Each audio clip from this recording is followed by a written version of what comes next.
Welcome to the realm of intoxicating flavors and head-banging beer reviews. What's up, all you potheads and dope smokers? It's the Ginger Yeti, and I'm checking in from home. And the beer I have for you today is right up your alley. Well, maybe. It's not a THC beer, but it is a weed-related beer, and this is called Weedeater.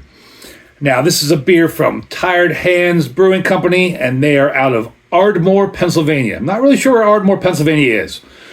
But if you check out this cool can here, it looks like some sort of weed monster. I mean, there's pot leaves all over the can. Or as your parents would tell you when you were a little kid, they're Buckeye leaves. But really, they're pot leaves. Some sort of pot monster there. And this beer here is called Weedeater. Like I said, it's a double India Pale Ale, and it's inspired by Weedeater. So this is something a little different. A lot of times you see band and brewery collaborations. It's really cool. But this isn't really a collaboration. This is just the beer was inspired by a band. If you've never heard of Weedeater, they're like a stoner metal, sludge metal kind of band out of Wilmington, North Carolina. They've been around since '98. Really cool band. Like if you're really into like that stoner metal, sludge metal stuff like Sleep or Insomnium's kind of sludge metal, doom metal, stoner metal. I don't know if they're stoner metal, but kind of along similar lines. There's a cool band out of Columbus, Ohio, Weed Demon, kind of similar to Weedeater. So it's a cool little, like, just sludgy, stony, trippy metal band, and they inspired this beer. So like I said, it's a double India Pale Ale. This beer in this can is hyper fresh, unfiltered, and fragile. Keep cold, oh yeah, please recycle.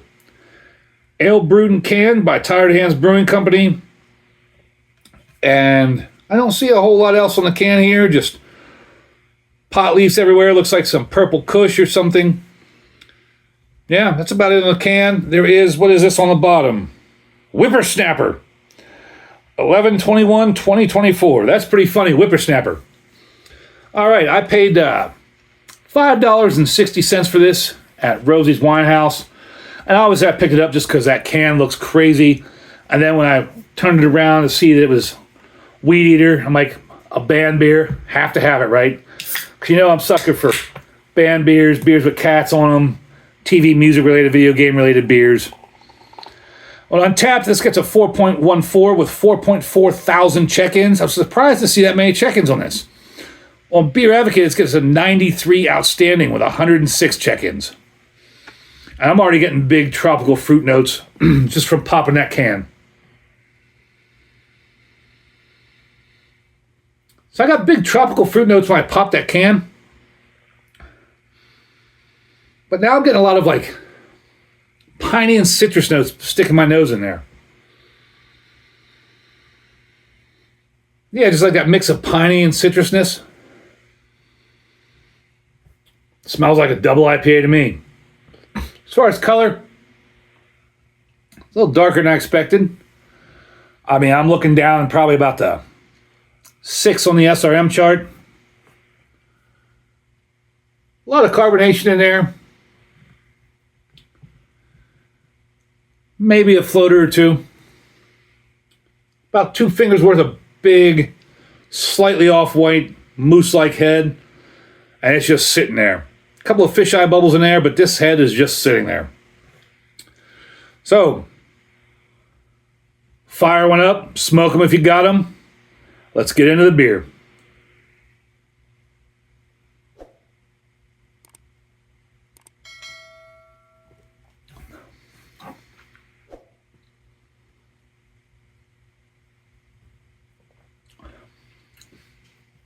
It's got a medium to full body, somewhat creamy, some little citrus up front, some piney bitterness.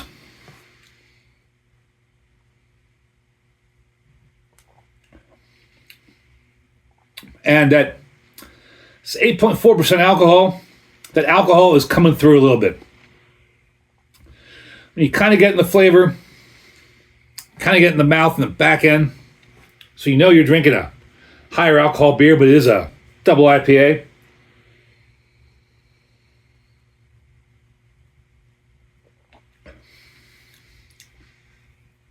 I would have expected this to be a little more weed characteristic. A little more like that G420 strain. That's the one that always comes to mind. When you talk about beers that smell or taste like weed, Sweetwater G420 is probably the first one I ever had that actually smelled and tasted like weed. And so every time I see like a weed reference beer, I kind of hope it's going to be like that. And very few of them are. This isn't one of them. But even though I say that, if you like the